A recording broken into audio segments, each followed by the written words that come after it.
Hello and welcome to Daily Tech Tutor. Today you'll learn how to write a Medicaid Appeal Letter.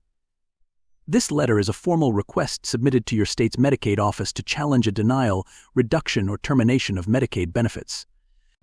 You begin your Medicaid Appeal Letter by listing your full name, address, contact information, and the date. Next, you address the letter to the Medicaid Appeals Office, including their name and address. You include a clear subject line stating your appeal and case number, followed by a respectful greeting to the appeals coordinator. After that, write, "I am writing to formally appeal the denial of Medicaid coverage dated insert denial date regarding brief description of service item denied, e.g. my request for continued physical therapy services.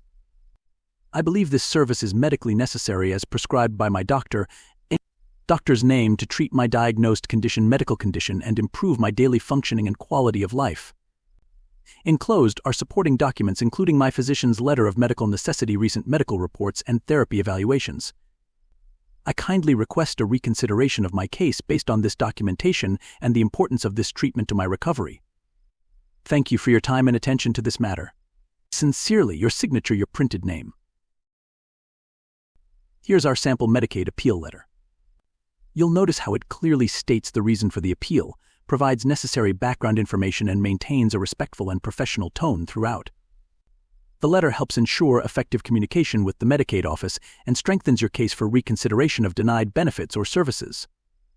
And with that, I conclude today's tutorial. If you found it helpful, please like and subscribe for more tips on writing effective healthcare-related letters.